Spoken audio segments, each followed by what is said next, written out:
Welcome to Whispers of the Guilty, where the shadows of unsolved mysteries linger long after the echoes of crimes have faded. Today, we delve into a haunting case from the quiet fields of Tofield, Alberta, a story that gripped the hearts of a small community and challenged the very limits of forensic science. This is the story of Septic Tank Sam, a case that began with a gruesome discovery in 1977 and unfolded over decades of relentless investigation. We uncover the chilling details of how a man's body was found brutally mutilated and hidden within the depths of a septic tank, his identity erased by the cruel hands of his unknown assailant. For over 40 years, his name remained a mystery, and the motive behind his harrowing death, a dark secret buried in the past. Join us as we piece together the life of the man known as Gordon Sanderson, explore the forensic advancements that brought to light his story, and trace the tireless efforts of detectives who worked against the odds to bring justice to a soul departed too soon. From the initial horror to the breakthroughs that shattered years of silence, this narrative explores the perseverance of law enforcement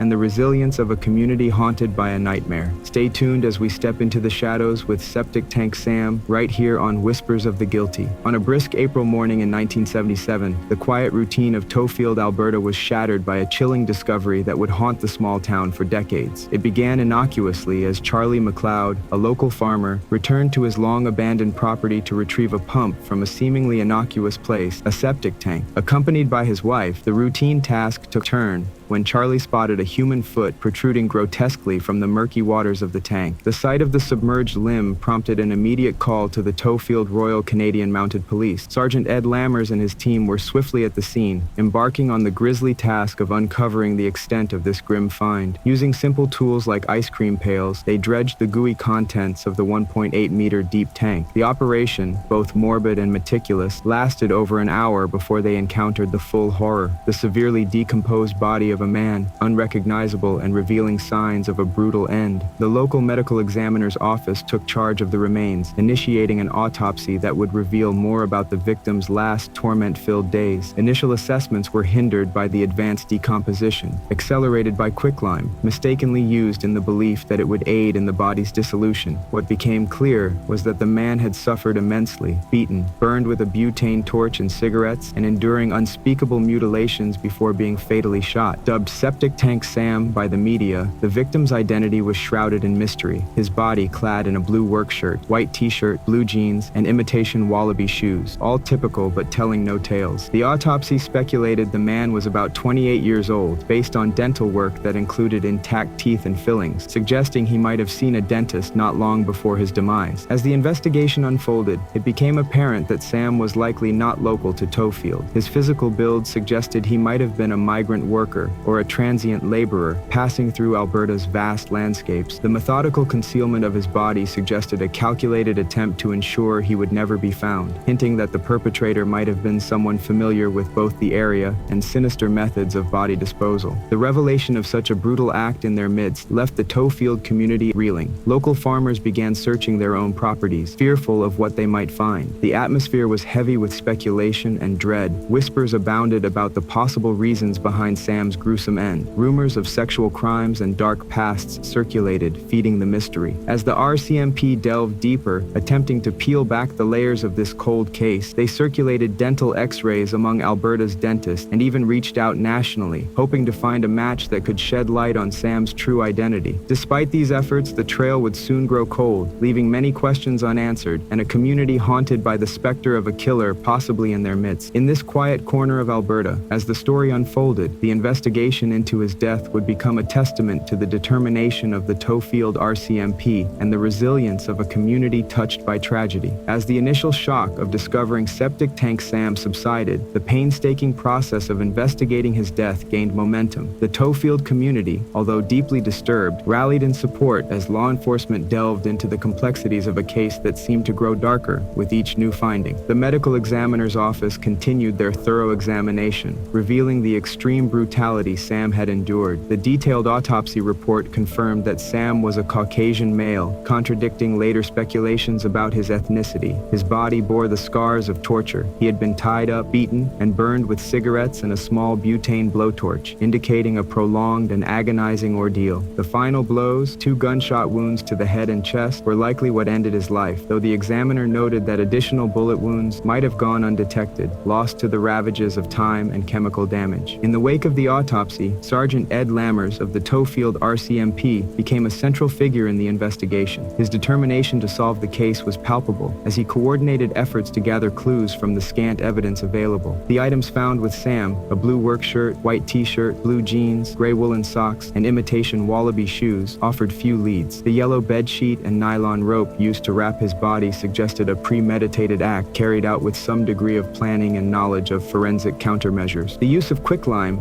a substance known to hasten the decomposition of dead bodies, pointed to an assailant or assailants with a chilling level of forensic awareness. This clue led investigators to speculate that the killer might have had some background in or knowledge of crime scene management, which narrowed the field of potential suspects to those with either a criminal background or specific professional knowledge. As the community grappled with fear and suspicion, local rumors swirled around Septic Tank Sam's identity and the nature of his death. Some speculated that he was a migrant worker who stumbled into a deadly altercation, while others whispered darker theories involving crimes of passion or retribution. These rumors, though unconfirmed, fueled a narrative that Sam might have been targeted for a perceived wrongdoing, possibly linked to sexual crimes or infidelity, a theory that added a complex layer of moral questioning to the already mysterious case. The investigation reached out beyond Tofield, tapping into a wider network of law enforcement and forensic specialists. Efforts were made to circulate information about Sam through various channels, including police networks and media outlets across Canada. Sergeant Lammers initiated a unique outreach by sending X-rays of Sam's teeth to hundreds of dentists in Alberta, hoping to find a match or at least someone who might recognize the dental work. Despite these exhaustive efforts, leads were scarce. The killer's meticulous planning seemed to have left few traces, and as weeks turned into months, the investigation began to stall. The community's initial burst of attention and cooperative spirit waned as the reality of an unsolved crime set in. The fear that had once prompted a flurry of activity and vigilance slowly morphed into a resigned caution, with residents more mindful of their surroundings, yet aware that the killer might never be found. In this atmosphere of fading hopes and persistent dread, the case of Septic Tank Sam became a grim testament to the limits of forensic science and investigative prowess of the time. With each passing day, the likelihood of bringing Sam's killer to justice seemed to diminish, setting the stage for a long and frustrating battle against the shadows of the past. As the investigation pressed on, the complexities of the case would only deepen, challenging the resolve of those seeking answers and the peace of mind of a community forever changed. As the investigation into the brutal murder of Septic Tank Sam stretched into years, the Tofield RCMP, under the steadfast guidance of Sergeant Ed Lammers, faced mounting challenges. The absence of immediate leads or a breakthrough in identifying the victim cast a long shadow over their efforts. With the community's initial surge of cooperation fading into the background, the case required new approaches and renewed resolve. The broader scientific community lent its expertise as advancements in forensic technology offered new avenues to explore. In 1979, 2 years after the initial discovery, the case saw a potential turning point. Sam's remains were exhumed and flown to Oklahoma, where renowned forensic anthropologist Clyde Snow and medical illustrator Betty Pat Gatliff, pioneers in facial reconstruction, took on the task of giving a face to the nameless victim. Snow and Gatliff applied their skills to create a 3D facial reconstruction from Sam's skull. This effort was more than just scientific. It was an attempt to restore humanity to a man cruelly stripped of his identity through violence. Their work contradicted earlier assessments of Sam's ethnicity, suggesting he might have been indigenous based on cranial measurements and historical demographic data of the area. This new information prompted a re-evaluation of earlier leads and directed the investigative team to consider new demographic angles in their outreach. Meanwhile, efforts to identify Sam through dental records continued unabated. Sergeant Lammers' initiative to distribute X-rays to dentists across Alberta had not yielded results initially, but it kept the case alive in the professional community, potentially setting the stage for a future identification. The reconstruction and renewed forensic efforts rekindled public interest and media coverage. The detailed facial model was circulated widely, appearing in newspapers and on television, inviting viewers to come forward with any information that might link a missing person to the face now known known across Canada. Despite these efforts, the surge in tips led to dead ends, and the fervor once again cooled without significant progress. As the investigation entered the 1980s, the case of Septic Tank Sam risked fading into the annals of unsolved Canadian crimes. However, the dedication of the Tofield RCMP and the commitment of the community to find justice for Sam meant that the case never completely disappeared from the radar. Each new advance in forensic science brought a flicker of hope that the next attempt might finally unlock his true identity and the circumstances of his death. In the late 1990s, the investigative torch was passed to Constable Jane Spons of the RCMP's K Division. Inheriting the substantial case files and the community's long-held frustrations, Spons approached the case with a fresh perspective. Recognizing the potential of emerging DNA technology, she championed efforts to leverage genetic genealogy, a field that was just beginning to show its potential in solving cold cases. As the millennium turned, the determination to solve the case remained undimmed. Spons' strategy was clear: to keep the case in the public eye, encourage new tips, and apply the latest forensic techniques as soon as they became available. This approach underscored a fundamental shift in cold case investigations, relying increasingly on technological advancements rather than solely on eyewitness accounts and physical evidence. The community of Tofield, still haunted by the memory of the horrific crime, continued to support the investigation, holding on to the hope that justice for Sam was within reach. The ongoing efforts of the RCMP, coupled with the possibilities offered by new forensic methods, suggested that the resolution of this long-standing mystery might finally be on the horizon. As the case moved forward, it became a symbol of the persistence required in the face of seemingly insurmountable obstacles, a testament to the resolve not only of a dedicated police force, but also of a community unwilling to let the memory of Septic Tank Sam fade away. Decades had passed since the gruesome discovery of Septic Tank Sam in Tofield, Alberta, and despite the relentless passage of time, the determination to solve this case never wavered. Constable Jane Spons, now at the helm of the investigation, was armed with the latest advancements in forensic technology and a community still eager for closure. In January 2021, a pivotal breakthrough finally emerged. Utilizing DNA technology that had not been available at the onset of the investigation, the Tofield RCMP collaborated with Othram Inc., a private laboratory in Texas specializing in forensic genealogy. This innovative approach involved extracting DNA from the remains, meticulously preserved over the years, and comparing it to extensive genetic databases. This method, blending traditional detective work with cutting-edge science, offered a glimmer of hope to a case long thought unsolvable. The painstaking genetic analysis bore fruit when, after months of rigorous testing and cross-referencing, the remains of Septic Tank Sam were conclusively identified as Gordon Sanderson, an Indigenous man originally from Manitoba. This identification was a monumental moment not only for the investigation team, but also for the community that had kept the memory of the case alive through decades of uncertainty. Gordon Sanderson, affectionately known as Gordy to friends and family, had led a life marked by hardship and struggle. Born in 1950, he was a victim of the 60s scoop, a period during which thousands of Indigenous children were forcibly removed from their families and placed into foster care or adopted by non-Indigenous families. This dislocation contributed to a turbulent life for Sanderson, marked by bouts with addiction and minor run-ins with the law. By the time of his disappearance, he had been living in Edmonton, intermittently visiting his brother in Calgary. The revelation of Sanderson's identity brought a flood of emotions to all those involved in the case, especially his surviving family members who had long wondered about his fate. For the Tofield community, identifying Sam turned a page on a chapter of mystery and horror, replacing anonymous fear with the grief of a known and named individual's tragic end. However, the identification was only the beginning of the end. The question of who was responsible for Sanderson's brutal murder remained unanswered. Investigators believed that he was likely killed by associates involved in criminal activities with him in Edmonton, but the trail was cold. The perpetrators, if still alive, had managed to evade justice for over 4 decades, leaving the RCMP with a bitter pill. Solving a case doesn't always mean catching the killer. Constable Spons continued to pursue all leads, driven by a mix of professional duty and moral obligation to bring closure not just to a case file, but to a family